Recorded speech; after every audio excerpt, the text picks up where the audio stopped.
Vaca, tatu, cutia não. Chat, vocês vão ficar bravos comigo se eu falar que eu descobri agora que é Cutia com U e Cotia com U é o nome do município. Eu fui pesquisar a fotinho da Cutia e achei que a grafia é com U. É isso. Mas a Cutia é basicamente uma capi, só que ela é eternamente pequenininha. Bravo não, ligeiramente incomodado. Essa foi a melhor resposta possível. Vou fazer uma palestra pelo P, sim, eu e o Frog. A gente vai fazer dia 1º, quarta-feira. Não, desculpa, quarta-feira sou eu, o Frog é outro dia. É o último, não sei se é dia 3. Esqueci a data agora, gente, desculpa. Na internet. Mas eu acho que já encerrou as inscrições. Vai ter notícia sobre o Peru hoje? Cara, não, porque eu tenho muita dificuldade de entender o Brasil e os outros países ao mesmo tempo, sabe? Porque eu vejo notícias sobre o Brasil e eu paro pra ler sobre, eu paro pra estudar sobre os assuntos, eu não consigo entender de tudo ao mesmo tempo. Até porque eu faço tudo sozinho. Cotia com O é uma aranha? Eu não sei. Eu sei que Cotia é um município. Ian, eu era liberal, real, e odiava você porque você é muito bom e eu não conseguia contra-argumentar. Cara, sabe uma coisa que eu acho muito engraçada, que eu vejo principalmente no TikTok? Eu vejo, assim, gente de direita pegando vídeo meu e comentando assim, também com essa retórica e essa dicção, qualquer coisa fica verdade. Eu fico tipo, obrigado, camarada hater. Camarada hater, eu chamo esses aí de camarada hater. Já falou da suavemente comentado? Não, mas eu vou falar porque eu acho importante. Gente, pra evitar que isso se torne algo que não eu vou falar sobre uma coisa que eu evito fazer, mas nesse caso eu acho importante pela seguinte razão. Porque isso tem um recado maior no fundo da questão. Existe esse canal chamado Suavemente Comentado, que eu não conhecia. Em um determinado dia, assim que a guerra da Ucrânia tinha rompido, me mandaram um vídeo dela pra eu reagir, e era um vídeo dela defendendo basicamente a tese do Holodomor, né? Eu acho que foi o último react que eu fiz. Se não foi o último, foi um dos últimos. Por quê? Eu não gosto de fazer react. Eu não gosto e vocês não vão me ver fazendo react, pelo menos não nesse formato mais, de fazer reacts de canais de pessoas, assim. Por quê? Eu acho o react um formato muito perigoso. O último foi do Paulo Guedes, mas, enfim, mesmo no caso do Paulo Guedes, foi bem pequenininho, né? Foi um comentário de uma coisa que ele falou no Flow. Eu acho o react um formato perigoso pela seguinte razão. Você está basicamente reagindo a uma outra pessoa que não tem o direito de se defender. Então é um formato um pouco delicado, porque você pode acabar ofendendo uma pessoa e tratando uma pessoa como inimiga, sendo que não necessariamente ela precisa ser. Então o que eu quero dizer eu não vou fazer mais react nesse formato, eu acho perigoso, eu não gosto de ofender as pessoas, eu não gosto de antagonizar as pessoas, tirando quem merece ser ofendido, tipo, enfim, figuras aí neonazistas e do núcleo duro do bolsonarismo. Vocês sabem de quem eu tô falando, né? Mas não o caso da Suavemente Comentado. O que acontece é que, nesse vídeo, ela me usou de clickbait, tá? E com todo respeito eu vou falar isso. Ela me usou de clickbait. Porque ela me coloca na thumbnail e ela menciona o meu nome por literalmente 5 segundos. O vídeo é basicamente sobre o Gustavo. E ela clama que eu a chamei de fascista, a chamei de... Eu não lembro os outros adjetivos. Eu não tenho esse VOD, eu não tenho ele salvo e eu não sei onde ele tem salvo. Então eu não consigo nem lembrar os detalhes do que eu falei. Mas o que eu quero dizer não quero tratar ela como inimiga, não acho isso adequado, não gosto de ofender as pessoas, e nunca mais vocês vão ver react aqui, já não vi há um tempo, mas eu tô pelo menos me posicionando agora. Mas sim, eu fiz um react do vídeo dela, eu me arrependi imediatamente porque não agregou nada nem pra eu, nem pra ela, nem pra vocês, sabe? E não quero tratá-la como uma inimiga. Eu acho que a gente tem que saber muito bem quem antagonizar, sabe? E eu cheguei nessa conclusão, gente, da pior maneira possível. E eu não me orgulho muito disso, não. Quando eu comecei a crescer, quando eu comecei a ficar um pouco maior, aí eu comecei a receber genuínos ataques, da esquerda e da direita. E foi num momento que eu recebi um ataque bem coordenado que eu tive meu primeiro ataque de pânico por causa da internet. E aí, naquele momento, eu decidi que eu nunca ia contribuir pra que alguém se sentisse da maneira como eu tava me sentindo. A não ser que a pessoa merecesse. Vide pessoas que são fascistas convictas do núcleo duro do bolsonarismo, pessoas mercenários, desonestos, etc. E eu não vou citar nomes, mas vocês sabem de quem eu tô falando.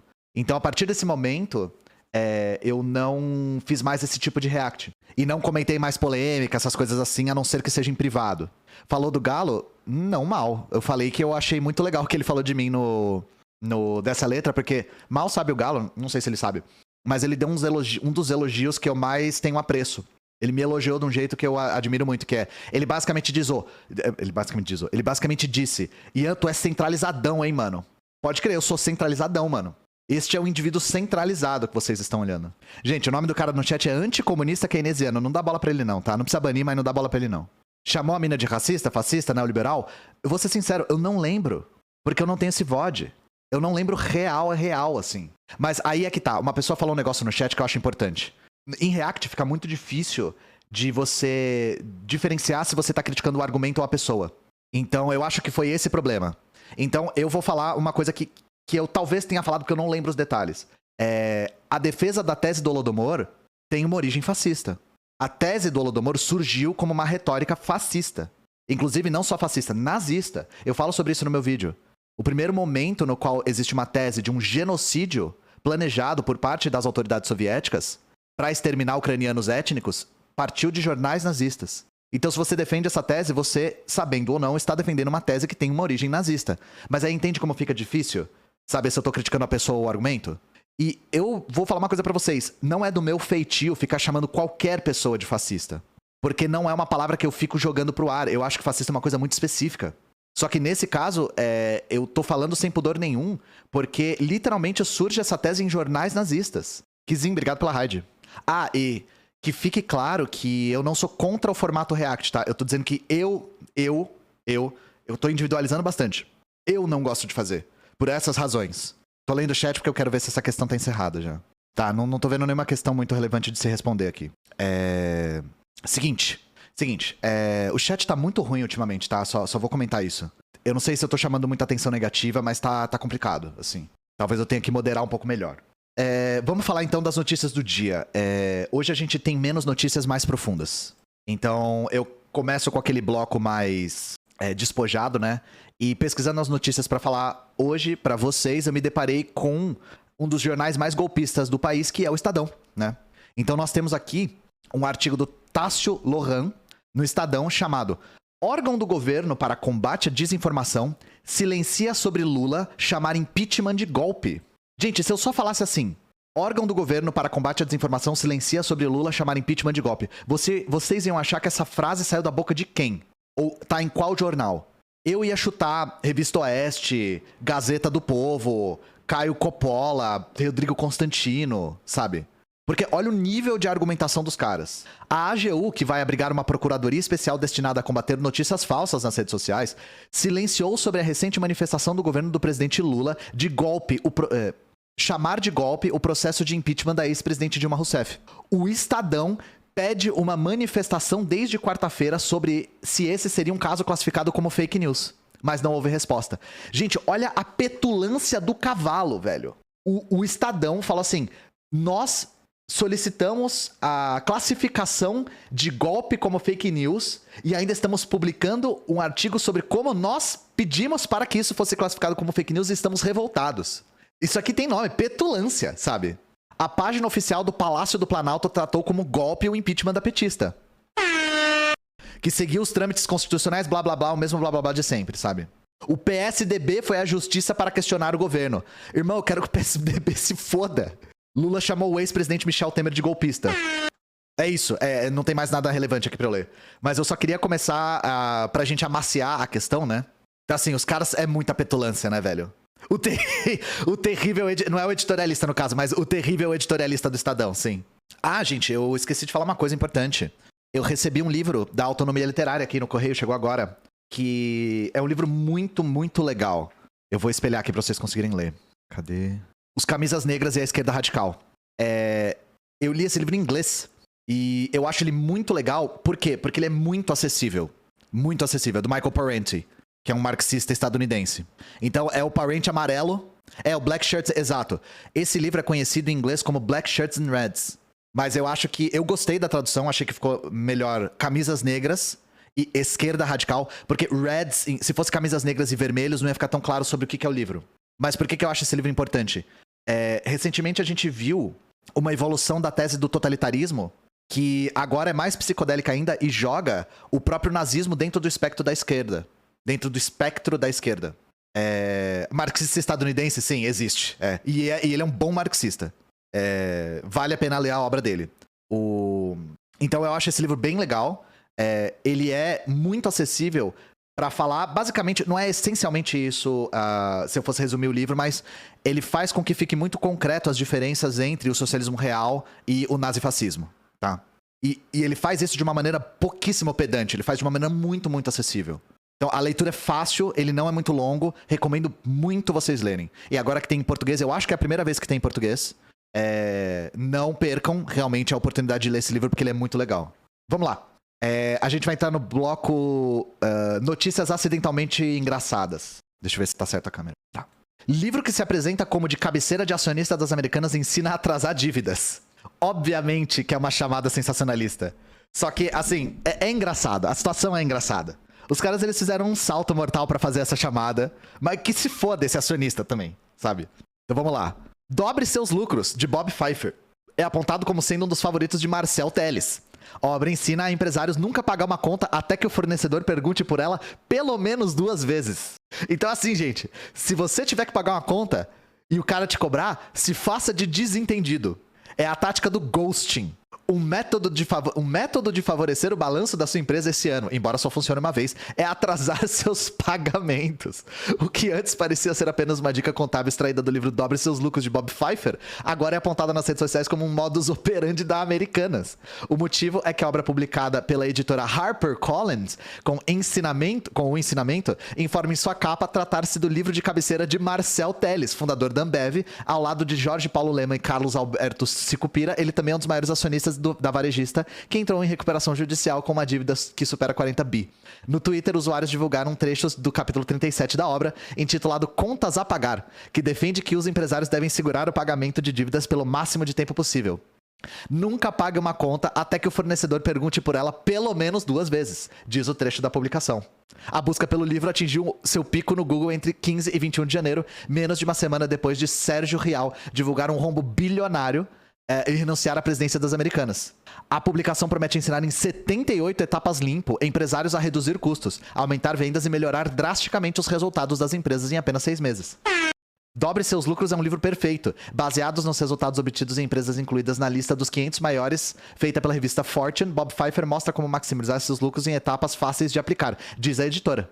Enfim, aí tá falando do risco sacado aqui, que eu expliquei no outro vídeo. Notícias acidentalmente ou intencionalmente engraçadas. É isso, dê calote, acredite nos seus sonhos, não pague suas contas. Tutorial de calote, exato. É o método seu madruga de CNPJ, né? Alavanque dívidas, maximize seu lucro, exato. Eu gosto dessas máximas. Não façam isso com agiotas, é uma dica também do chat aí. Isso aqui é uma notícia antiga, gente. Saiu no jornal agora, mas não é esse fato aqui não é novo. Eu esqueci de falar sobre isso quando eu voltei. Mas vocês viram isso aqui? Projeto pede fim de exigência de diplomas e certificados de 106 profissões. Chat, eu quero que vocês me digam uma coisa. De qual partido vocês acham que veio esse projeto? Novo é diferente, é top, é moderno e tem gente nova, honesta e liberal. É a inovação por um Brasil melhor. Esse é o partido de boas ideias. Nós temos o orgulho de participar e isso vai fazer nosso Brasil mudar. Fazia tempo que eu não fazia isso com vocês, né? Fazia tempo que eu não fazia isso com vocês. Pouco antes do fim do seu mandato, que encerra oficialmente no próximo dia 31 de janeiro, o deputado federal Thiago Mitraldi, do Novo é diferente, é top, apresentou um projeto de lei polêmico e que pode nunca ser aprovado.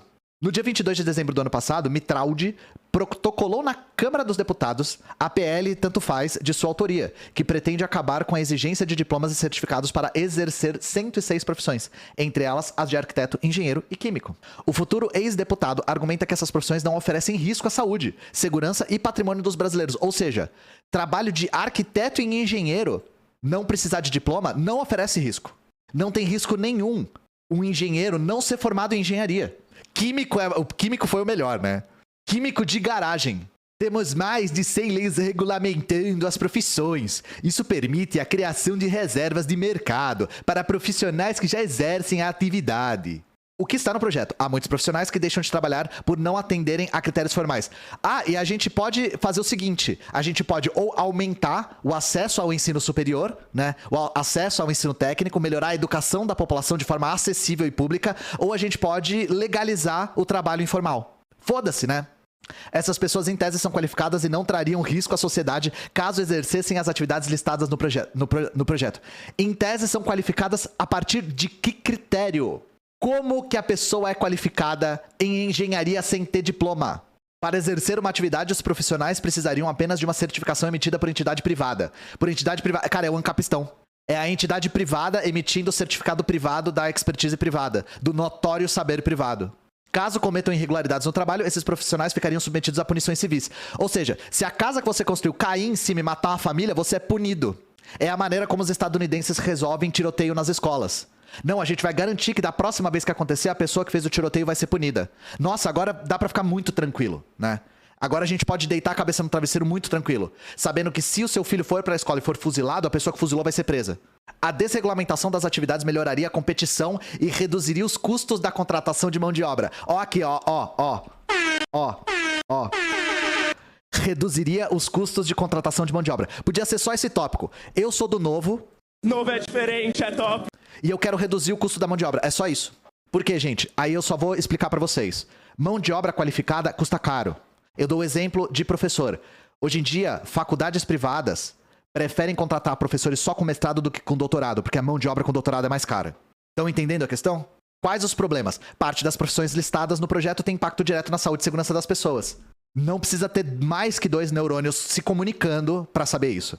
Entre elas estão atividades ligadas às áreas de saúde e construção civil. Os profissionais deixariam de ser fiscalizados por conselhos municipais. Ó, aeronauta, agenciador de propaganda, agrimensor, árbitro de futebol, arqueólogo, arquiteto. Isso é que é uma coisa estranha, gente. Árbitro de futebol não precisa de diploma superior. Eu não sei por que isso tá na lista, eu não entendi qual que é o ponto, sabe? Eu nunca vi a faculdade de árbitro. Arqueólogo, arquiteto, arquivista, artesão, artista, assistente social, atividades pesqueiras, ator, atuário, barbeiro, bibliotecário, biólogo, bombeiro civil, cabeleireiro, cenógrafo, cenotécnico, comerciário, conselho regional de economista doméstico, contador, contra-regra, corretor de imóveis, corretor de moda, corretor de seguros, cosmetólogo, depilador, designer de interiores e ambientes, desobriga aprovação no exame de ordem para ser advogado.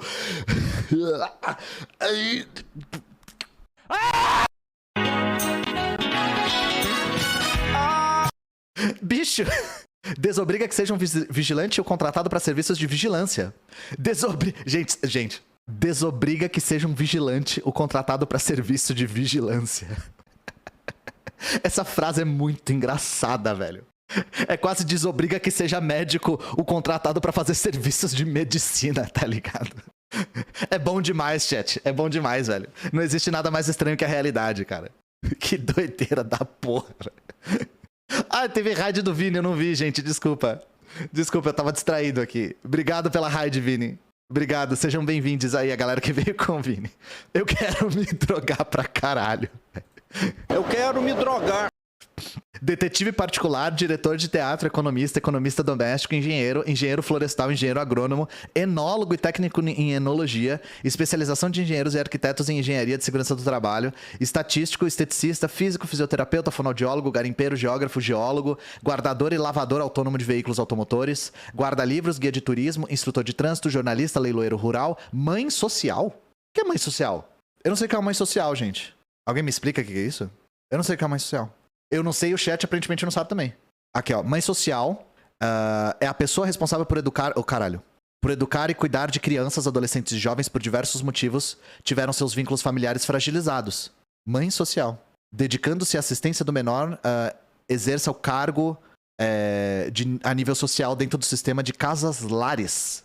Tá? Eu não sabia que isso chamava mãe social. Não conhecia esse nome.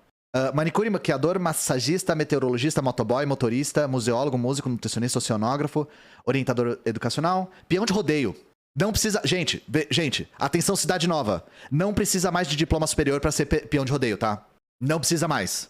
Pedicure, professor de arte, professor técnico, professor de educação física, professor de relações públicas, profissional de relações públicas, desculpa, propagandista, psicólogo, psicomotorista, químico, radialista, repentista, representantes comerciais autônomos, secretário, sociólogo, sommelier, sonoplasta, taxista. É muita coisa, né? Não, já tava acabando. Técnicos, vaqueiro, veterinário. Não precisa mais de diploma pra ser veterinário.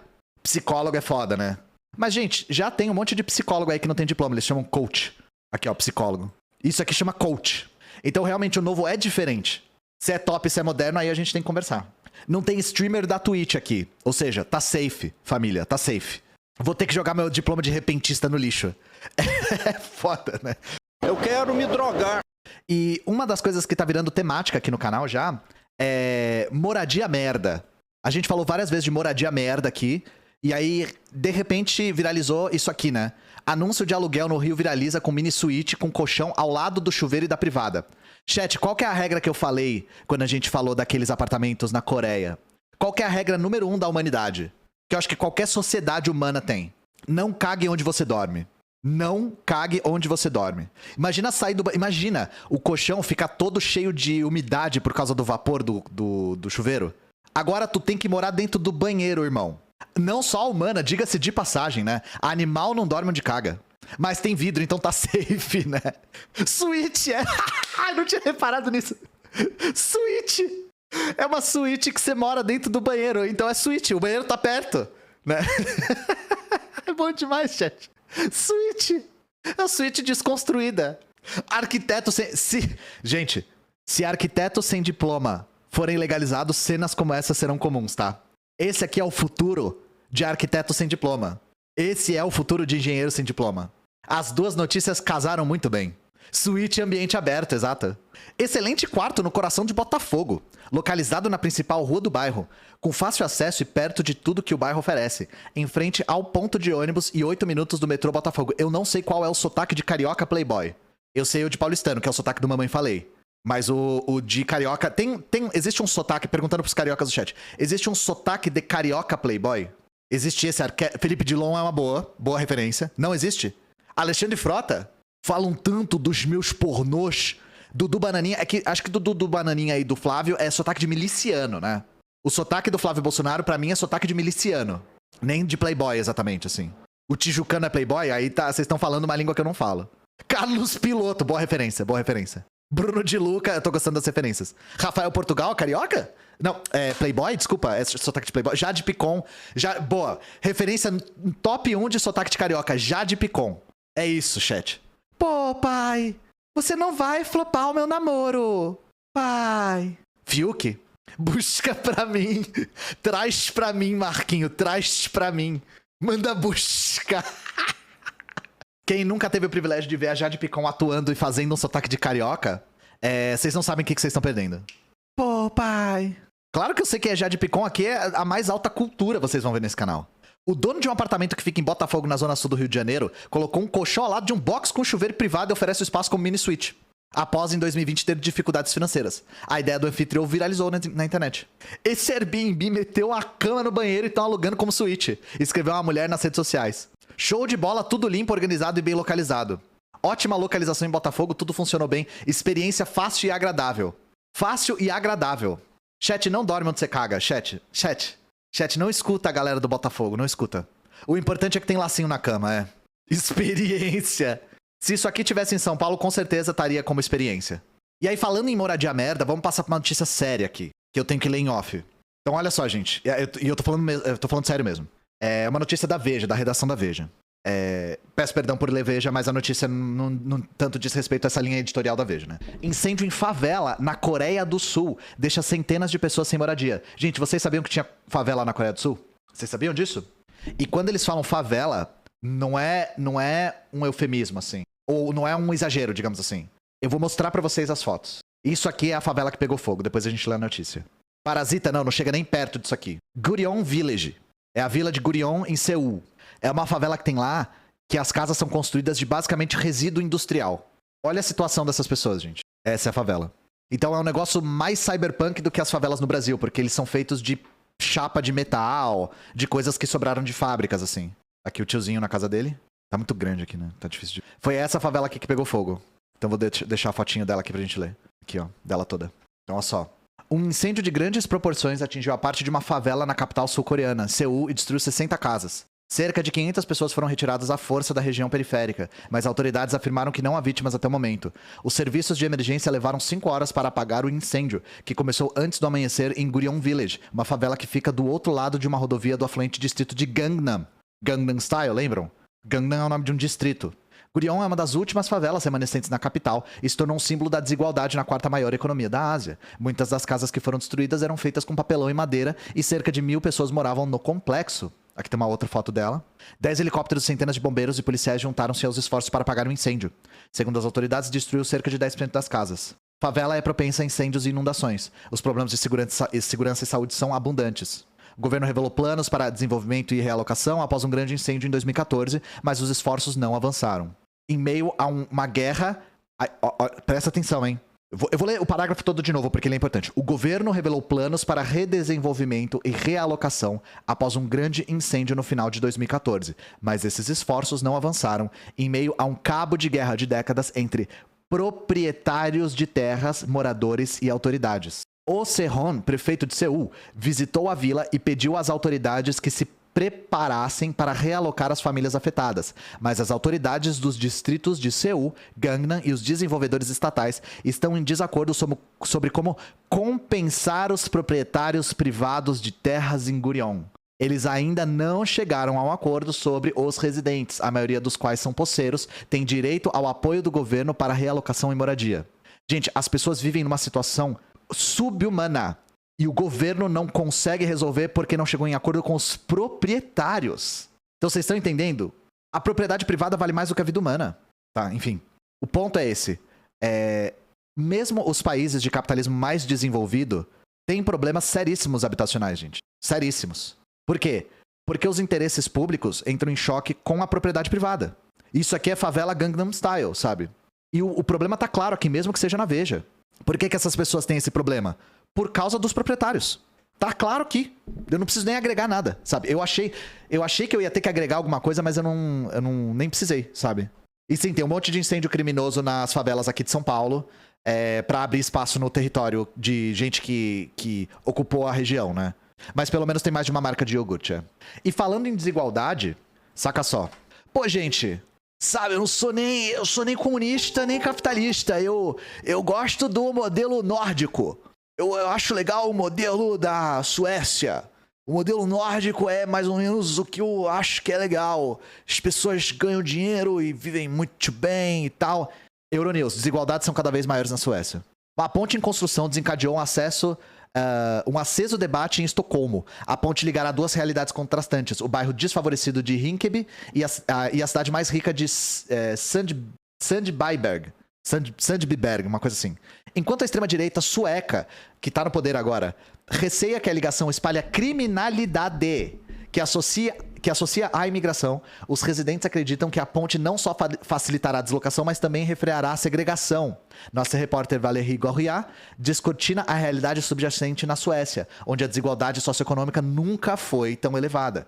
Rinkeby é um dos centros de violência em bando na Suécia. Os crimes mortais aumentaram quase 40% num ano no país. Para refrear o problema, o governo defende uma política de imigração mais restritiva e mais deportações.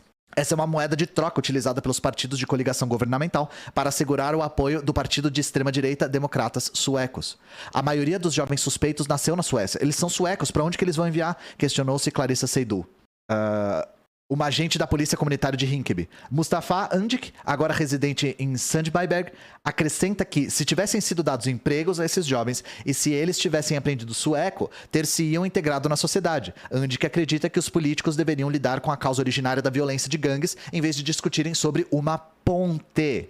Andreas Cervenka, autor do livro Suécia Gananciosa, vencedor do Prêmio de Jornalismo Sueco, culpa os cortes fiscais e as políticas de privatização pela desigualdade. O escritor diz que isso faz da Suécia um dos países mais desiguais do mundo, como uma elite muito rica e um grande grupo economicamente vulnerável.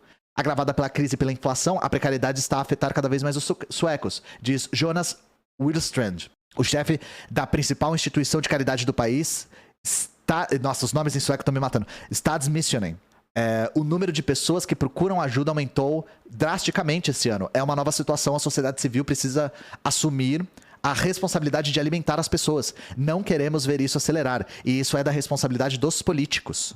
Então houve uma crise na Suécia, teve aumento da pobreza, a extrema-direita se aproveita da situação de penúria, empurra a galera pra direita, dizendo que as causas da penúria são a imigração, e é assim que surge um fenômeno de extrema-direita na Suécia que agora tá no poder.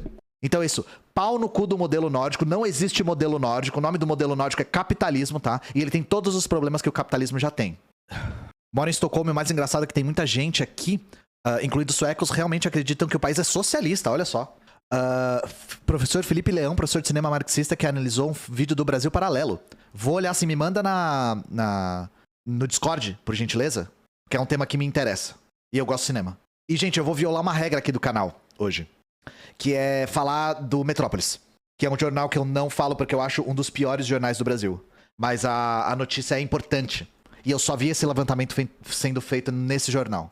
Mas isso aqui é importante pra gente debater um assunto. Metrópolis, infelizmente, hits do YouTube da PM de São Paulo tem mais de 84 milhões de visualizações. Vamos ler, depois a gente comenta. Polícia Militar Paulista exibe perseguições e prisões como reality show no YouTube. Vídeos mais vistos têm fuga frustrada, flagrantes e parto improvisado. Deixa eu ler isso em off, porque eu não consigo lembrar se tem alguma foto que eu não posso mostrar. Com mais de 885 mil inscritos e cerca de 1.300 vídeos publicados, o canal oficial da PM em São Paulo no YouTube tem sido utilizado para publicar filmagens de perseguições e prisões em flagrante, exibidas como uma espécie de reality show policial. O Metrópolis mostrou que as câmeras corporais acopladas nas fardas dos agentes, consideradas vitais para elucidar abordagens que resultam em confronto, têm servido como fonte para uma atividade paralela de autopromoção da PM. São essas câmeras que o governador Tarcísio de Freitas disse que queria retirar. Ao estilo de séries de programas policialescos, o canal divulga edições de ocorrências gravadas em tempo real, totalmente em primeiro plano, sob o ponto de vista da polícia militar. Com frequência, as chamadas são sensacionalistas como Cai Cai Ladrão, Bote na Mosca, para exaltar o triunfo dos policiais. Entre os campeões de visualizações estão vídeos de flagrante de prisão, fuga desastrada de assaltante, invasão de cativeiro, perseguição da rota e mesmo parto improvisado. Os vídeos mais vistos, um flagrante de um cara tentando roubar um carro... assalto a uma... Como é que é? Tá escrito assalto a uma bijuteria. Não sei se é uma loja de bijuteria. Invasão de cativeiro. Operação de uma equipe da rota. E um parto improvisado aqui. Para o professor da Fundação FGV e especialista em segurança pública Rafael Alcadipani, esse modelo de comunicação adotado pela PM de São Paulo é uma espetacularização da atividade policial e pode colocar os policiais em risco. Abre aspas. A comunicação deveria ser mais sóbria e mais simples para informar a população. Esse tipo de comunicação não informa muita coisa para a população, inclusive até gera um pouco de medo se depender do vídeo, mostrando a realidade dessa maneira, o policial como herói. Reforça estereótipos culturais de polícia muito negativos, que termina por colocar os policiais em risco. Eu preciso respeitosamente discordar do professor. Eu acho que o policial não devia poder ter canal no YouTube. Ponto. Devia ser ilegal a polícia militar ter canal no YouTube. É só isso, sabe? Primeiro, começo de conversa, a polícia tinha que ser desmilitarizada. 1. Mas, 2, se ela não for, não pode ter canal no YouTube. Não deveria poder ter. Alcadipani também critica o fato de o modelo exigir efetivos de policiais para alimentar o canal. Toma estrutura. Quantos policiais estão lotados na comunicação social para fazer esse tipo de trabalho, que são retirados das ruas, que não estão efetivamente no seu trabalho de patrulhamento especializado. Eu não gosto muito desse argumento também. Esse argumento é muito comum entre pessoas que são favoráveis à atuação da PM, que é a PM tem que desburocratizar o seu serviço para estar na rua e defender a população. Por que isso é um problema? Porque isso desemboca no argumento de que mais policiamento resulta em mais segurança, o que não é verdade, tá? Não é verdade. E qual que é o problema? Gente, isso aqui pra mim é o reflexo de uma coisa muito perigosa que se forma nas polícias militares brasileiras, que é o complexo de herói. Então, por exemplo, não é incomum nós vermos policiais que foram presos em confronto por fazerem alguma atividade ilegal, dizerem que estavam querendo proteger a população. São policiais que sentem que são o The Punisher, que saem pra rua pra caçar vagabundo.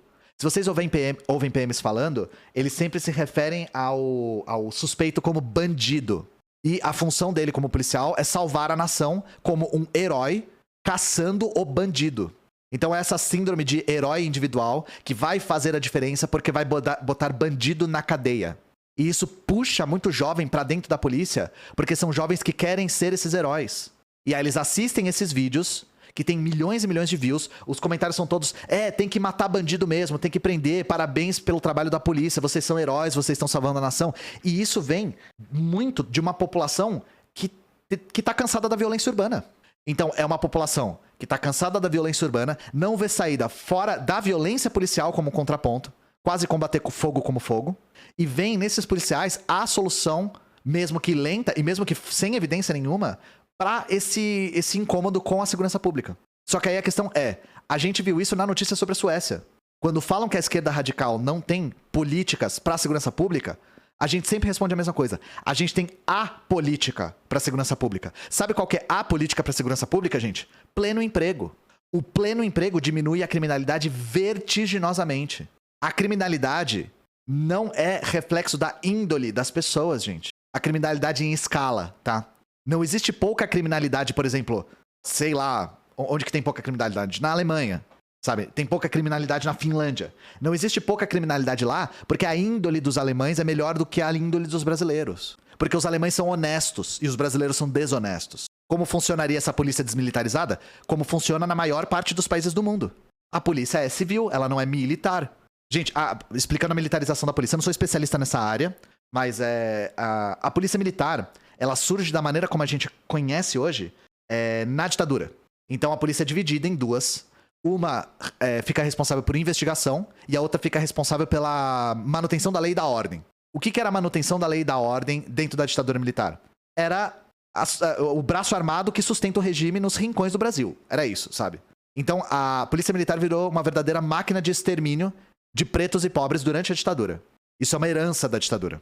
Então a nossa polícia, ela tem treinamento militar. E qual que é o grande problema de ser militar? Número 1. Militares, gente, são treinados para combater inimigo externo em situação de guerra.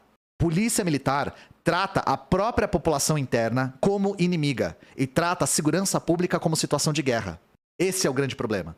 Fora que a polícia militar absorve parte da ideologia das forças armadas, que a gente vai falar mais tarde um pouco sobre. Então as polícias militares se tornaram basicamente a estrutura reminiscente da ditadura militar. Então uma das coisas que acontecem ainda na polícia, tá acontecendo menos, mas ainda acontece. Só que a gente via muito isso na década de 90. As polícias militares praticavam tortura com uma frequência muito alta. Eu sei que a polícia militar surgiu na época da monarquia, mas a polícia militar, como essa forma que a gente conhece, surgiu na ditadura, tá? Eu sei. A forma polícia militar que nós conhecemos hoje, com essa estrutura, é da época da ditadura. Por isso que eu salientei esse aspecto. Esqueci onde eu tava. Gente. Me perdi. Deixa eu só ler um comentário aqui. Particularmente no Rio de Janeiro, a bandidagem é outro nível se comparado com outros países. É nível de guerra praticamente. Você tá falando das polícias? Das milícias? Você tá falando do governo do estado? Que aí eu concordo com você. E aí a sua solução pra sua bandidagem é o quê? Mais polícia? Que eu adoraria saber qual é a sua solução. E eu gostaria de saber se a situação de guerra que se estende por décadas no Rio de Janeiro tem resolvido a situação e em qual nível. Tava na tortura, obrigado. A polícia militar, ela tem práticas de tortura que são herança da ditadura militar, tá, gente? Os policiais eram ensinados a torturar como um método de interrogatório, entendem? Os agentes penitenciários também, sim. Então, pra mim, não tinha que ter canal de YouTube de policial militar, ponto final, sabe? E, novamente, gente, política pública pra redução de criminalidade, que existe e é grave, e incomoda muito o cotidiano dos brasileiros, é política de pleno emprego, é política de acesso à educação, sabe? É política de plena moradia. É política de acesso à alimentação de qualidade. Isso é política de segurança pública. Mais policiamento não é solução para segurança pública e isso é empírico. Mais policiamento não resolve a situação de segurança pública em nenhum lugar. Causa mais morte de policial e de civis. Os dois, sabe? Eu falo acontecendo menos, que não quer dizer que não acontece muito ainda. Menos não quer dizer que é pouco. É que depois da ditadura militar, depois da época da ditadura, em 85, a polícia militar ficou intacta. E eram policiais que literalmente tinham aprendido a torturar para a ditadura. Esses policiais estão começando a se aposentar. Então isso tá ficando cada vez mais difuso. Mas não tem solução, tem que desmilitarizar a polícia para acabar com isso de uma vez por todas. Tem como atingir pleno emprego estável no capitalismo? Não. Não, porque o pleno emprego não é desejável para o capitalismo. O pleno emprego no capitalismo faz com que os salários tendam a subir. O que é desmilitarizar? É tornar a polícia como é na maior parte dos países, civil. Você acha que o pleno emprego, entre aspas, no governo Dilma ajudou o golpe? Sim, acho. Porque com a queda do desemprego, a força de mão de obra, o preço da mão de obra subiu pra caramba. E eu dou o exemplo que todo mundo lembra, gente. O custo da mão de obra de faxina e diarista. Vocês lembram disso? O aumento do custo da mão de obra de faxina e diarista é uma consequência de políticas de emprego. É da nossa economia se aproximando do pleno emprego. A razão disso está descrita lá no Marx, que é o Exército Industrial de Reserva. Meu mic tá indo de Americanas, meu microfone não deveria estar ruim. Eu caí num texto de liberais, do Instituto Liberal, com falácias marxistas Exército Industrial de Reserva. Primeira fase, imagine um mercado de limões. Imagina, chat. Imagina que você tem 2 vacas, e cada vaca tem um limão. E aí cada limão tá dentro de uma mansão. E de repente essa mansão é invadida por um ladrão que distribui igualmente moeda pra todo mundo. Aí, dentro dessa mansão com vacas e limões, tem um professor. E esse professor resolveu fazer um experimento. Ele resolveu distribuir as notas igualmente. Tudo isso dentro de um barco. Conclusão, quem que é o dono desse barco? Imagina, gente, imagina. Analogia is my passion, né? Gente, eu vou dar uma pequena pausa aqui. E aí a gente volta com atualizações sobre coisas que a gente vem falando ao longo desse mês, né? Então, vamos lá? Vamos ficar com as capivaras um segundinho?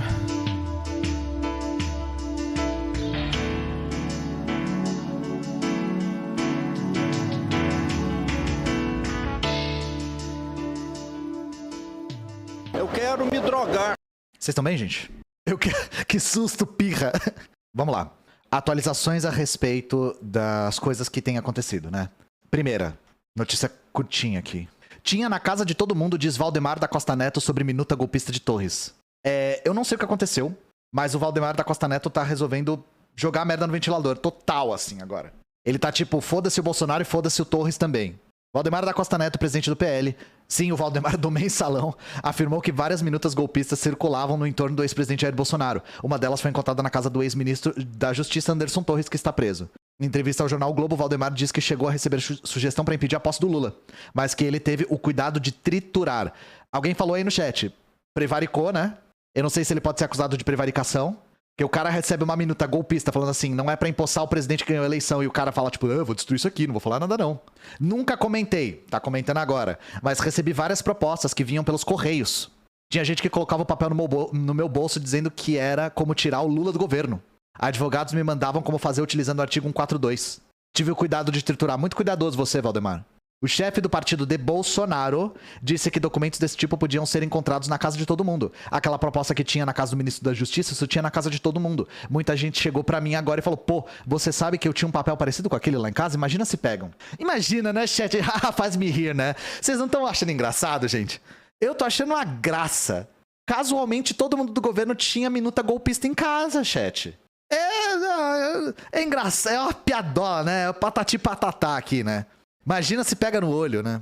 O cara tá tipo, hahaha, eu estou aqui sendo entrevistado pela UOL e todo mundo era golpista mesmo, a gente queria derrubar o governo, quando? Mês passado, foi mês passado isso. Valdemar também afirmou que Bolsonaro teria sido pressionado a fazer algo errado e que havia gente que achava que ele podia dar o golpe. Bolsonaro não quis fazer nada fora da lei. A pressão... Chat. Bolsonaro não quis fazer nada fora da lei. O Bolsonaro não fez nada fora da lei ao longo do mandato dele, né? Bolsonaro é o cara dentro das 4 linhas. Ele nunca quis fazer nada fora das 4 linhas. A pressão em cima dele foi uma barbaridade.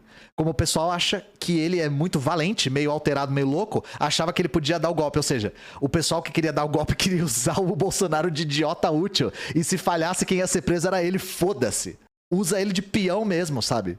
Ele não fez isso porque não viu maneira de fazer. Agora vão prendê-lo por causa disso? Sim, vão prendê-lo por causa disso. A gente vai prender ele por causa disso e por causa de outras coisas também. Bolsonaro tava um pó. Achei que ia morrer. Estão deixando a gente sonhar, chat. Estão deixando a gente sonhar, chat. Valdemar da Costa Neto também falou sobre a reação de Bolsonaro após perder as eleições e admitiu que errou por não prepará-lo para uma possível derrota. Nunca tocamos nesse assunto, não passou isso pela cabeça dele. Quando fui lá na segunda-feira, ele estava um pó. Quando eu vi após uma semana, eu achei que ele ia morrer. O cara tava desintegrado. Sabe o que é isso? Medo de ser preso. Sabe o que é isso? Primeira vez em 3 décadas sem foro privilegiado. É isso que gera esse cu na mão. Esse friozinho na barriga. Esse suor frio, sabe? Essa sensação de formigamento nas mãos. Enfim, da minuta a gente já falou extensamente, né? E é isso, agora o Bolsonaro tá com visto de turista lá nos Estados Unidos. Ou seja, ele ainda está refugiado. E eu conto segundos pra não ter mais que falar desse cara nunca mais na minha vida, sabe? Mas esse momento não é agora. E aí, falando nesse filho da puta, eu vou mostrar uma imagem que tem uma foto que me dá náusea. Militares do exército tinham um grupo de WhatsApp com garimpeiros pra avisar sobre as ações no território Yanomami. Cara, essa foto do Bolsonaro de cocar me dá náusea, velho. Me deixa tonto, sabe? Relatórios mostram a inação de Marcelo Xavier, alçado ao comando da FUNAI por Sérgio Moro, e o conluio de militares na região. Em 92, Bolsonaro apresentou decreto para impedir a demarcação do território Yanomami. O território Yanomami foi demarcado em 92.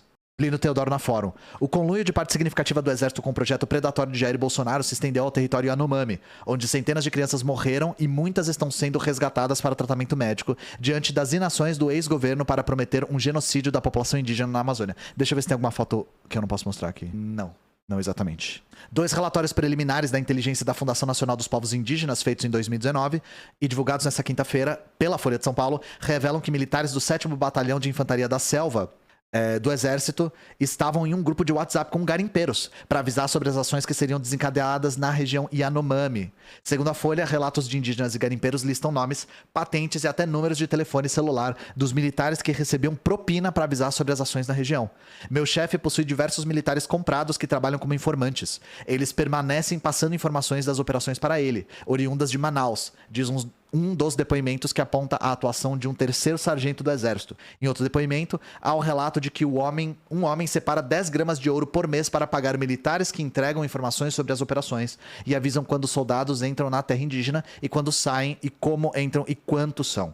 Os relatos de julho e de agosto de 2019, quando o delegado da Polícia Federal Marcelo Xavier, ligado aos ruralistas, foi escalado para o então ministro da Justiça Sérgio Moro para presidir a FUNAI. Reportagem de Carlos Madeiro no portal UOL da quinta-feira revela que o anseio pelo extermínio do povo Yanomami é um projeto antigo de Bolsonaro. Em 92, quando ainda perambulava pelas margens do Congresso Nacional, Bolsonaro apresentou um decreto legislativo que pretendia revogar a portaria do Ministério da Justiça que demarcou a terra indígena Yanomami. Com base nas informações de militares, Bolsonaro justificou o decreto dizendo que seria necessário para a defesa do território nacional uma faixa de 150 quilômetros de distância da fronteira aérea do território indígena. Assim como no livro A Farsa Yanomami, publicado em 95, quando o decreto foi arquivado pela Câmara, pela Biblioteca do Exército, Bolsonaro questiona até mesmo a existência de Yanomamis no Brasil. O total de índios encontrado pela FUNAI é realmente brasileiro ou venezuelano? Afinal, a área demarcada é a fronteira demarcada e o índio tem atividade nômade, afirmou na justificativa do projeto. Vamos aproveitar então para já falar desse livro. Eu acho que é uma boa deixa pra gente falar sobre esse livro aqui, ó. A Farsa Yanomami. Exército lançou em 95 um livro que duvida da existência de Yanomamis. Chico Alves no UOL. A resistência de generais bolsonaristas a ajudar as comunidades indígenas e a insistência desses militares em facilitar a exploração econômica da floresta, mesmo que através de garimpo ilegal, são baseadas em um conceito antiquado de soberania nacional. Para muitos oficiais do Exército, a defesa dos grupos Yanomami não passa de um pretexto para que governos estrangeiros ocupem a Amazônia através de ONGs para tirar a região do controle do Brasil. Há muitos livros direcionados aos militares que disseminam essas teorias. Uma das obras foi editada pela Biblioteca do Exército em 95 e é estudada até hoje. Trata-se da Farsa Yanomami, de autoria do coronel Carlos Alberto Lima Mena Barreto. O conteúdo do livro justifica o título. Mena Barreto defende que os Yanomamis não existem. Segundo ele, o gentílico Yanomami é nada mais do que um astucioso e torpe artifício imaginado para reunir tribos, grupos e subgrupos diferentes no mesmo conjunto etnográfico e assim, de forma sutil e bem ao gosto da mídia, mudar o mapa da Amazônia pelos mais nobres motivos e sem maiores traumas. Para o autor, o agente dessa criação seria a fotógrafa suíça naturalizada brasileira Cláudia Andujar, que teria convencido os indígenas a passar por esse processo de yanomização com o objetivo exclusivo de atender a interesses alienígenas. Mena Barreto relata que tinha conhecido indígenas naquelas áreas entre 69 e 71 e quando voltou ao local em 85 e 89 os viu se identificando como Yanomamis. Tá, vamos lá. Isso aqui é muito importante, tá? Muito, muito, muito importante. Gente, vocês já viram o Bolsonaro, o general Heleno, falando que terra indígena no Brasil é grande demais, que é do tamanho de não sei quantos estados, que o Fundo Amazônia é uma conspiração para violar nossa soberania, que a Declaração dos Direitos dos Povos Indígenas é um documento de lesa pátria. Vocês já ouviram isso? Eles não tiraram isso da cabeça deles. Eles estão repercutindo a formação que eles tiveram na academia militar. Isso é muito antigo, tá? Muito, muito, muito antigo. E isso a gente consegue traçar desde o Serviço de Proteção ao Índio, do SPI, na década de 10 do Brasil. E esse livro aqui é um dos livros que até hoje eles estudam. E vocês não têm ideia da loucura desse livro. Essa notícia não fez jus a esse livro. Deixa eu trocar a câmera aqui. Então, primeiro, a terra indígena Yanomami é a maior terra indígena do país. E ela foi fundada em 92. Esse livro é de 95. Então ele sai bem no calor do momento da discussão e do fim da luta dos indígenas pela demarcação da sua terra, tá? E, primeiro de tudo, gente, essa retórica de que antes eles não se chamavam de Yanomami, porque Yanomami na língua deles significa ser humano. E sim, de fato, a terra indígena Yanomami comporta várias etnias diferentes. Mas antes eles não se denominavam Yanomami. E depois do território eles se denominavam Yanomami. Então isso é uma fabricação conspiracional externa. É um argumento muito burro, sabe? É um argumento muito burro. É a mesma coisa que falar assim, pô, antes de surgir Tocantins, ninguém aqui nesse território se chamava de tocantinense. E agora que existe o estado do Tocantins, todo mundo tá se denominando de tocantinense. Então o Tocantins é uma conspiração para o estado do Tocantins ser tomado por forças estrangeiras. É um salto lógico. E esse salto lógico, no caso dos indígenas, é muito racista também. Porque tira a historicidade de povos indígenas. Gente, a identidade de qualquer grupo humano se transforma com o tempo. Por que que a identidade dos indígenas que se autodenominam Yanomami não pode se transformar? A visão de indígena é uma visão estática e ahistórica.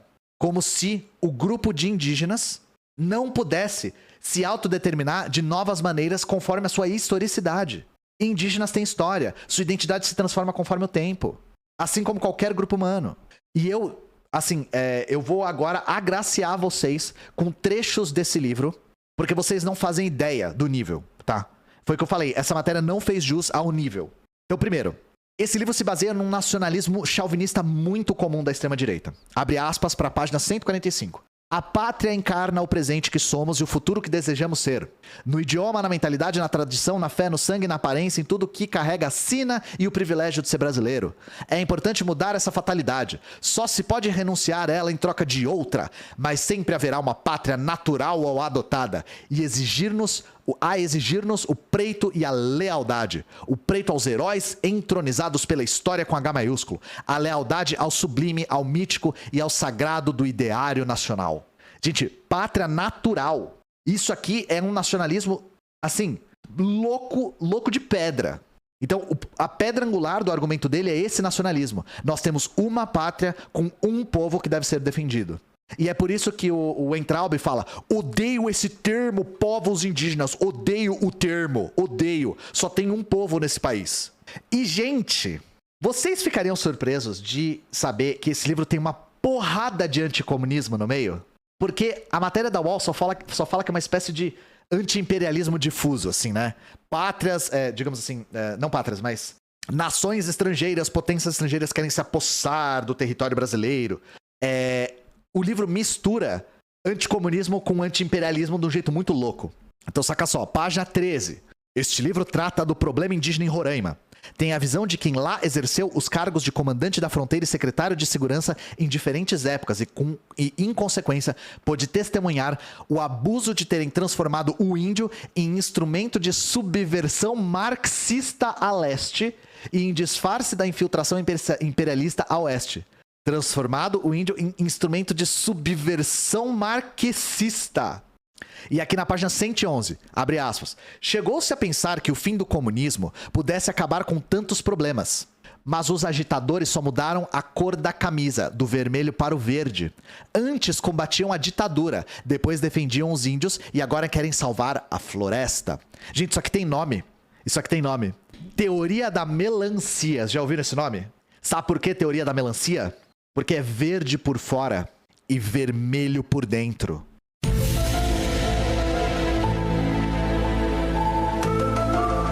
Isso eu não inventei, tá? Teoria da motherfucking melancia. Eu quero me drogar, chat.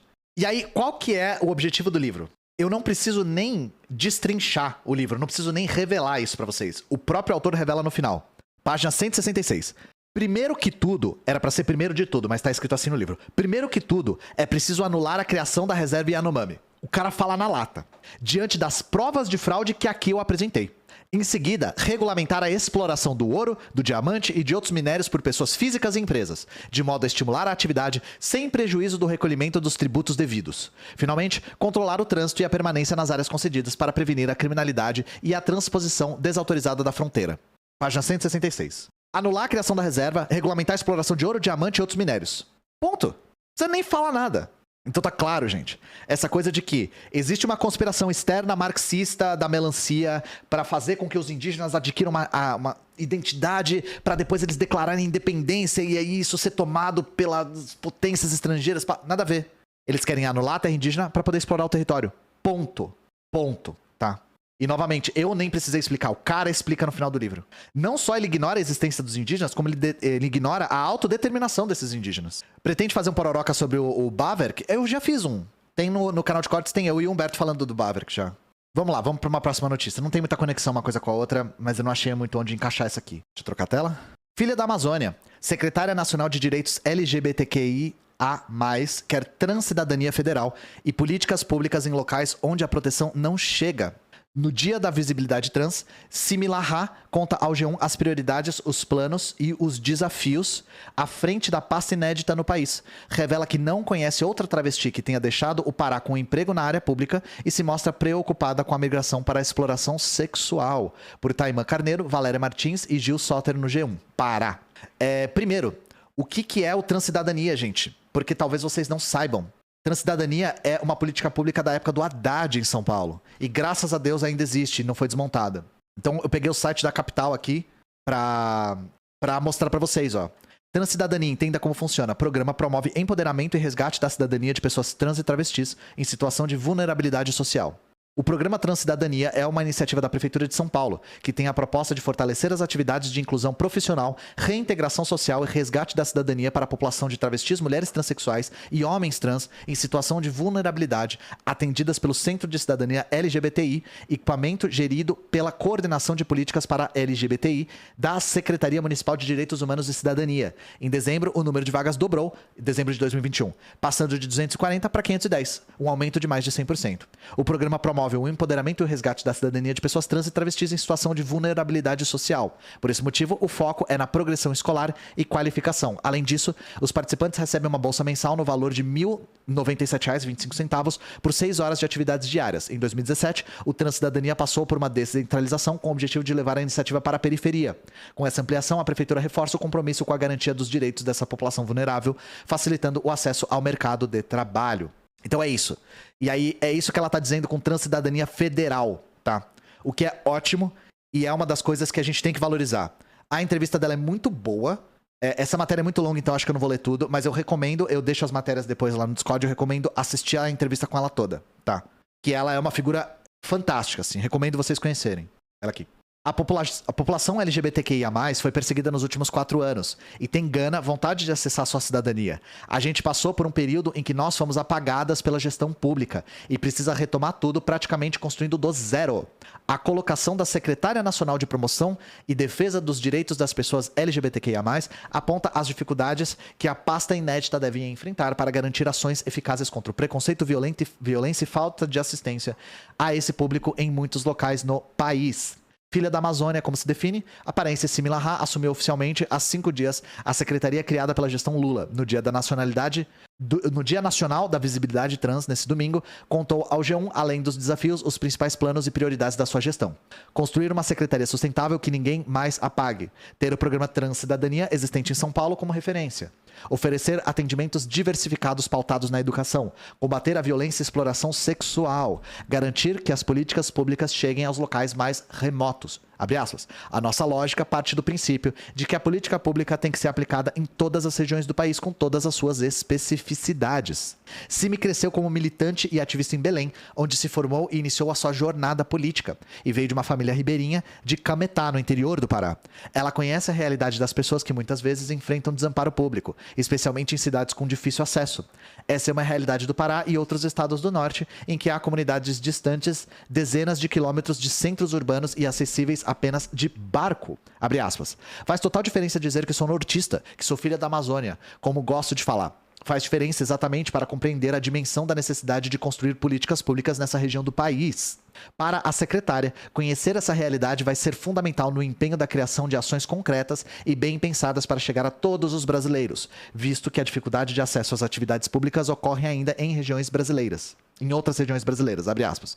Acredito que o fato de eu ter vindo do norte do país é o que me faz entender a necessidade que as políticas públicas têm que começar exatamente por esses lugares que não chega a tecnologia de proteção às pessoas. Abre aspas. A gente não pode construir uma política pública que seja aplicada só no eixo sul-sudeste, onde as tecnologias já estão ali com maior facilidade. É mais fácil de fazer, pois já tem rede constituída. Nossa ousadia está em exatamente construir a política pública nos locais onde essas tecnologias de rede de proteção não estão completamente alicerçadas. Se a gente consegue implementar nesse lugar, a gente consegue experimentar nos outros. Aí o Transcidadania eu já falei, né? Da gestão Fernando Haddad. Isso aqui a gente já falou um pouquinho. Segundo ela, a equipe ainda não está completa. Terá multiplicidade de vozes garantida. É isso, foi o que eu falei. É um texto super longo, mas vale muito a pena, tá? Eu li ontem. E eu queria só falar sobre isso, que é super importante. E é isso. Conheçam a Similarra, assistam a entrevista com ela, leiam sobre ela. É muito interessante. e isso aqui é mais do que necessário. O Transcidadania em São Paulo é uma política pública fundamental.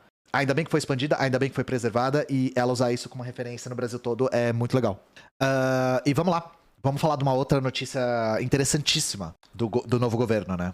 Justiça manda governo recontratar cubanos para os mais médicos. Então vamos ler e a gente já comenta. Camila Turtelli na UOL. A Justiça determinou que o governo federal recontrate médicos cubanos que participavam do programa Mais Médicos e que tiveram o programa interrompido em 2018 após Cuba encerrar o contrato com o Brasil, na esteira da eleição de Jair Bolsonaro para a presidência da República. Eu vou espirrar. A decisão do Tribunal Regional Federal da Primeira Região, assinada pelo desembargador Carlos Augusto Pires Brandão, contempla a 20ª turma dos Mais Médicos e atendeu a um pedido da Associação Nacional dos Profissionais Médicos Formados em Instituições Estrangeiras e Intercambistas. O desembargador pede que a União apresente um prazo de 10 dias, um plano de execução para a contratação dos profissionais. O que significa a decisão? Acelera a intenção do governo Lula de retomar o programa Mais Médicos. Permite a recontratação de médicos cubanos da 20ª turma do Mais Médicos. No início do mês, a ministra da Saúde, Nízia Trindade, afirmou que é prioridade dos primeiros 100 dias do governo retomar o programa Mais Médicos. A gestão, no entanto, pretende oferecer incentivos para a participação maior dos profissionais brasileiros. Estamos trabalhando na visão de incentivo para que médicos brasileiros possam ter participação maior nesse programa. Vamos seguir a legislação já definida em relação à prioridade para médicos brasileiros, disse Nízia. Procurado sobre a decisão, o Ministério da Saúde informou que ainda não foi notificada a decisão. Assim que for notificada, a pasta vai dar celeridade à demanda. Yanomamis. Para justificar a decisão, o desembargador citou a crise de saúde dos povos Yanomami. O programa Mais Médicos para o Brasil permite implementar ações de saúde pública de combate à crise sanitária que se firmou na região do povo indígena Yanomami. A estado de emergência de saúde pública. Beleza. Vamos lá. Mais médicos, gente. Primeiro, quando a gente fala do Mais Médicos, imediatamente vem médico cubano na cabeça de todo mundo. Quando o Mais Médicos foi anunciado, esse era o discurso. A grande polêmica era: médicos cubanos estão vindo para o Brasil, eles vão montar uma guerrilha urbana aqui e vão fazer a revolução cubana aqui. Ou os médicos cubanos são escravizados e mostram como Cuba é uma ditadura totalitária, não sei o que, não sei o que lá. Vamos conversar seriamente sobre os Mais Médicos, tá? Vamos falar sobre os Mais Médicos no que o programa é, e não só nos grandes espantalhos, tá? Então, Mais Médicos. De que ano é o Mais Médicos? 2013, governo Dilma. Por que o Mais Médicos existe? Porque o governo identificou escassez de médicos por habitante e, principalmente, má distribuição. O Brasil não tem uma relação médico por habitante tão baixa. Não é alarmantemente baixa.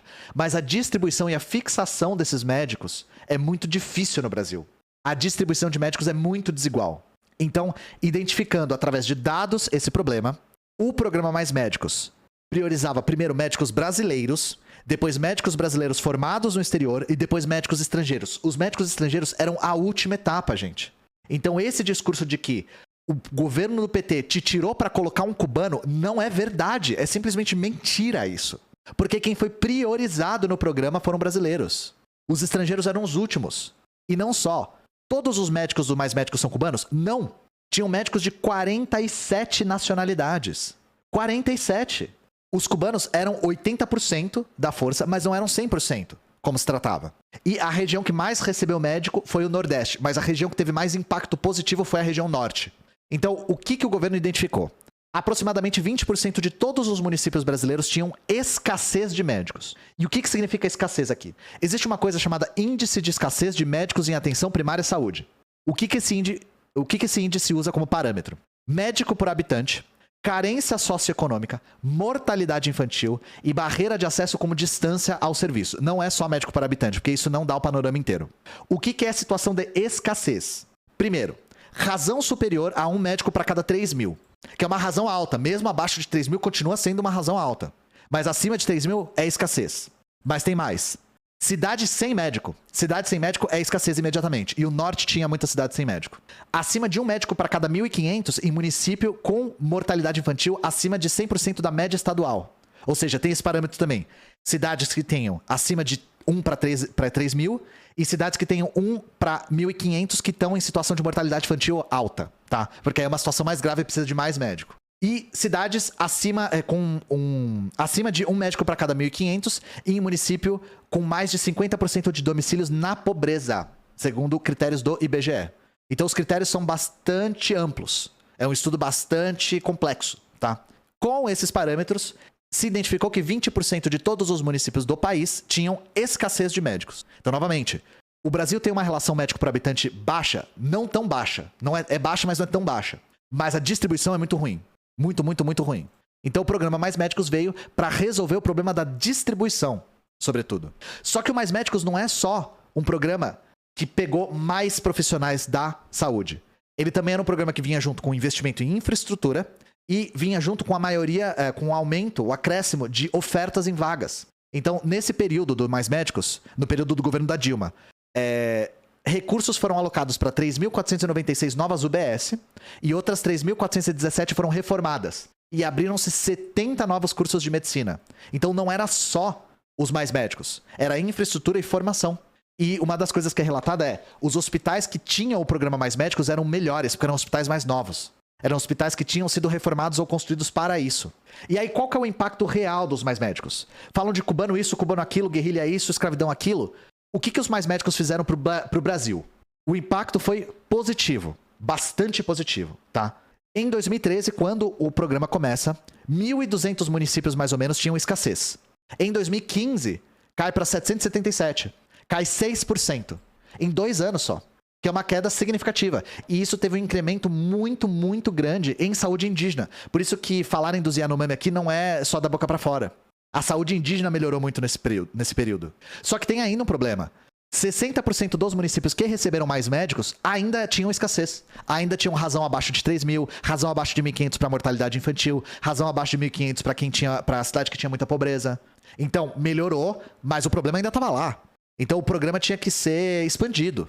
Então, só para vocês terem uma ideia, em 2015, que foi o ano que teve esse número de queda de 6%, a gente tinha 14.256 médicos do Mais Médicos. Todos cubanos? Não. Cubanos, pessoas de outras nacionalidades, 47 outras nacionalidades, brasileiros formados aqui, brasileiros formados no exterior. Só que aí, foi o que a gente leu na matéria lá, né?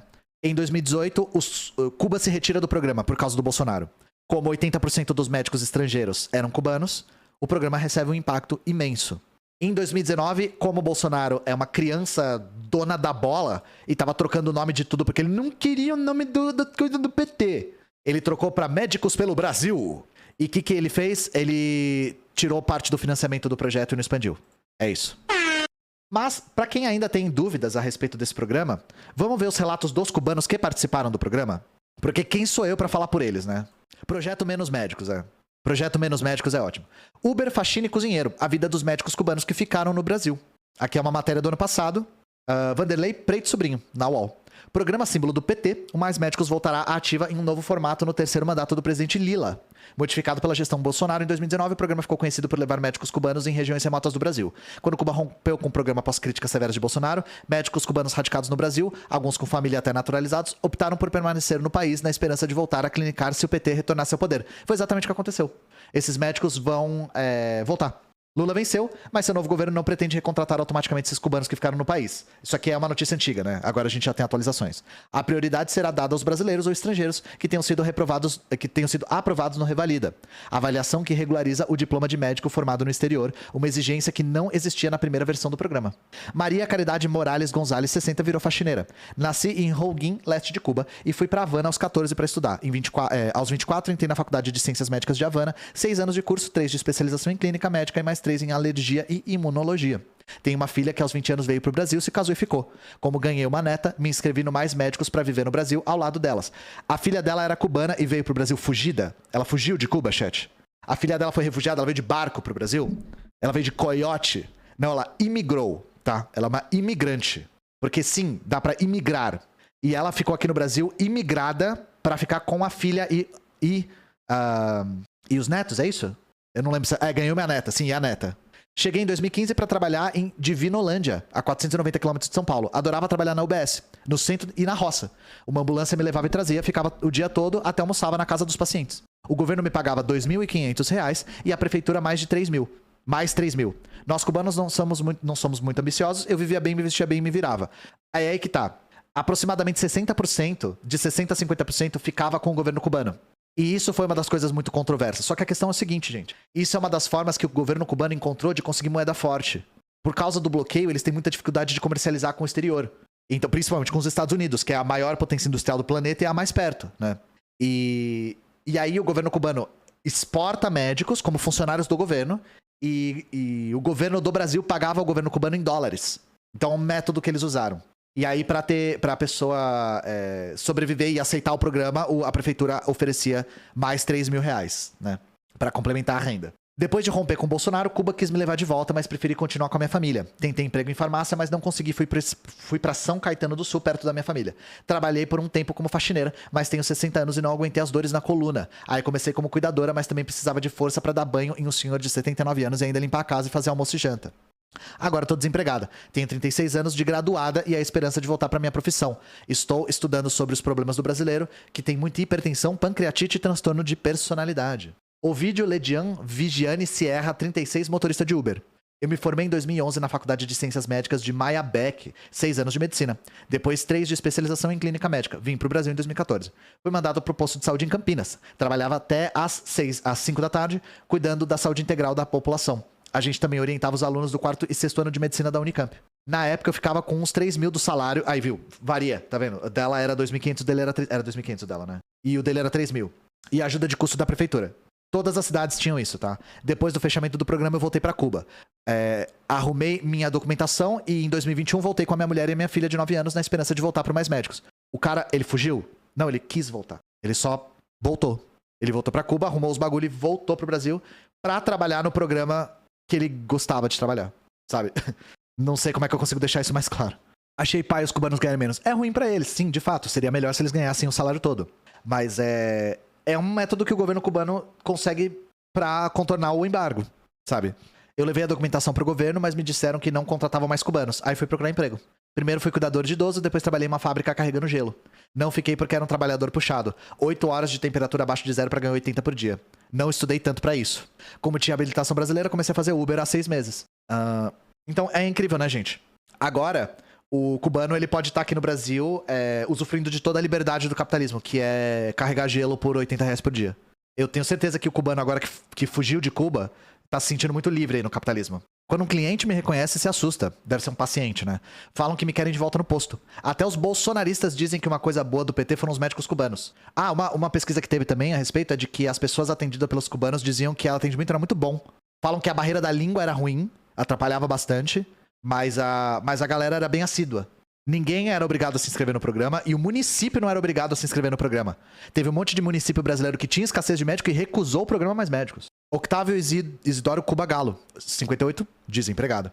Eu me formei no Instituto de Medicina Ilha Clara, em 92. Tenho 3 especializações: atenção básica, geriatria e cuidados extensivos em UTI. Sou do primeiro grupo de cubanos que chegou no Brasil, em 2013. Fui enviado a um posto de saúde em Jaboatão de Guararapes, onde atendia 40 pacientes por dia, das 7 às 4. Eu recebia 2.900, Cuba ficava com 9.000. A proporção alta aqui, né? Tentei fazer poupança, mas esse dinheiro foi embora depois que fui despedido, quando Bolsonaro e Cuba romperam. Como me casei e sou naturalizado, fiquei no Brasil esperando voltar aos Mais Médicos. A minha vida só piorou. Me separei da esposa e não consegui mais trabalho. Vou à farmácia e escritório, mas falam que não contratam por causa do nível superior. Fui entrando em depressão porque não conseguia pagar aluguel. Um paciente aqui de Jaboatão me emprestou uma casa. Ela ficava numa favela colada no morro. Ele ia abandonar a casa, mas viu que não tinha pra onde ir e me emprestou.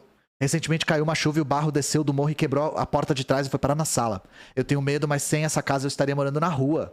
Quem me ajuda são meus antigos pacientes. Um traz pacote de arroz, outro feijão, a carne, farinha. Hoje tem almoço, amanhã não sei. Isso é uma coisa que eu vi na pesquisa que eu li. Os pacientes gostam muito dos cubanos. Não sei se tem alguma coisa de relações humanas, assim, mas eles gostam bastante. Mas é impressionante, porque o pessoal tá criticando o governo cubano por ficar com parte do salário, etc e tal. E eu não tô nem fazendo apologia a isso, gente. Eu não tenho resposta pra isso. Eu não vou nem dizer se é bom ou se é ruim. Eu realmente não tenho resposta. A questão é, o cara perdeu o emprego e agora, na liberdade do capitalismo, o cara tá morando numa favela com um barro entrando na sala dele pegando alimento de doação. Por que eles não voltam pra Cuba? Porque eles não querem. Ficando anos aqui, você constitui família, você faz vínculos emocionais. Muitos voltaram. Teve um monte de gente que voltou pra Cuba. O carinha ali falou que voltou pra Cuba pra pegar os documentos e voltar pro Brasil. Meu sonho é voltar a trabalhar como médico. Tomara que ele consiga. Com salário, eu vou comprar uma casa, um apartamento. Você não sabe como eu estou. Às vezes eu choro sozinho. Eu fico com pena do cara, sabe? Tomara que com o programa do Lula ele consiga o emprego dele de volta. Com o projeto do Novo, ele pode clinicar sem diploma. Exato. Orlando Cruz Martinez, 53, cozinheiro. Me formei em 93 na Faculdade de Ciências Médicas de Cienfuegos. Trabalhei em Cuba até 2000, quando passei a ser enviado em missões internacionais Gâmbia, Guatemala, Bolívia e Guiana. Cumpria a missão e voltava para Cuba. Em 2014, me convidaram para trabalhar no Brasil. Primeiro fui para Ipiranga do Piauí e depois para Gama. Esse cara viajou um monte de lugar. Uma cidade satélite de Brasília, onde fiquei até novembro de 2018. Fazia de tudo no postinho. Pré-natal, atendimento de urgência, a relação era ótima com os pacientes. Todo dia eu recebia algum agradecimento na ouvidoria. O salário era bom, mas é difícil de poupar porque no Brasil o nível de vida é muito alto. Mas desde que acabou o contrato, a vida virou um inferno. Em 2018, trabalhei vendendo carro por 4 meses, até a loja fechar. Depois atuei como ajudante de pedreiro, ganhando 80 por dia. O cara virou ajudante de pedreiro, gente. O cara formado em medicina virou ajudante de pedreiro. Como jardineiro, tirava 150. E eu não tô menosprezando a profissão ajudante de pedreiro. Eu só tô falando... ele não consegue exercer a profissão dele e ele tá ganhando muito menos. Ele já falou que era difícil viver aqui no Brasil mesmo, era difícil poupar o salário por conta do custo de vida, né? Do padrão de vida aqui. E despencou pra 80 por dia mesmo, carregador de gelo, sabe? Comecei a trabalhar como cozinheiro em um restaurante que fazia marmita. Como somos em 6, 5 da família trabalhavam, não chegava a ter salário. Era mais pra pagar a comida, meu Deus. Meu Deus. O cara trabalhava por comida, velho. Escutei na televisão que o programa Mais Médicos vai votar. Quando a gente for contratado, a primeira coisa que eu vou fazer vai ser pagar as minhas contas, restabelecer minha vida e viver mais tranquilo. Depois de 29 anos de formado, foi duro ouvir que a gente nem era médico, era espião. Não acreditarem na minha profissão foi a maior dor que eu já tive na vida. Então foi o que eu falei, gente. Sem juízo de valor, sem ficar falando de se certo, errado, bom, ruim. Vamos ouvir as pessoas. E aí falam que eles são escravos do governo cubano. E quando literalmente o cara estava em trabalho escravo, trabalhando por comida, eu não vi o Bolsonaro reclamar. Então assim, 2 pesos e 2 medidas. Meu cálculo tá errado, mas 80 por dia não dá R$2.400 maior que o meu salário. Eu não sei se você fez... você multiplicou por 30, foi isso? Eles não devem trabalhar todo dia, número 1. E número 2, eles recebiam um auxílio da prefeitura. É isso? 80 vezes 30 dá tipo isso? Então, eles não devem trabalhar todo dia, número 1. E número 2, eles recebiam... Ó, eu falei aqui mais cedo, que essa moça aqui, ela fala mais especificamente, ó. O governo me pagava 2.500 e a prefeitura 3.000. Então ela ganhava 5.500 no total. Que falta que essas pessoas fizeram na pandemia, com certeza. Mas é isso. É ruim pra eles? É ruim. Mas Cuba é um país pobre, né, gente? Cuba é um país pobre. É isso, sabe? Isso é só uma realidade. E eu me sinto muito mal por eles, pelos médicos. Principalmente quando eu tava lendo a pesquisa pra trazer pra vocês, ver a porcentagem de aprovação, de que a população adorava eles. 80 por dia era como ajudante, devia trabalhar no máximo uns 20 dias por mês quando tinha trampo. Pois é. E mesmo se fosse 30 dias, eles ganhavam muito mais como médicos, né? Mas aí tomara que agora, no governo Lula, eles recontratem os cubanos. Pois é, isso é uma coisa importante. Independente de gostar do governo cubano, etc., eu acho o povo cubano fantástico, sabe? Deixa eu agradecer as doações aqui, rapidinho. Baú, obrigado pelos R$3. De desmilitarização da polícia a gente falou bastante, acho que eu já respondi essa pergunta. Sub-Zero XP, obrigado pelos R$5. Qual que é a visão da Soberana sobre cooperativismo? Eu não entendi exatamente o que você quis dizer com cooperativismo. A respeito de cooperativas, é muito diferente uma cooperativa no capitalismo e uma cooperativa no socialismo. O que a gente acredita cooperativas por si só não são capazes de romper com a lógica capitalista. Agora, cooperativas dentro de uma experiência socialista, com uma economia planificada, aí é uma experiência muito mais positiva. Então depende. Porque tem gente que acredita que só as cooperativas por si só dentro do capitalismo já conseguem ser um enclave pela resistência, etc. E isso tem limitações. Scal, obrigado pelos R$10. O único erro do Ian foi não ter lançado lá os 2. Vem aí, hein? Vem aí. Thaís Camargo, boa tarde, Ian. Obrigado pelos R$15. Obrigado pelos R$15, Thaís Camargo. Vem aí, chat. Vídeo do Stalin pro meu palio, né? Aerofólio pro meu vídeo do Stalin. Mas é isso, chat. Hoje teve Cutia, né? Hoje teve várias coisas, várias fitas. Então é isso, gente. Beijo pra vocês. Fiquem bem.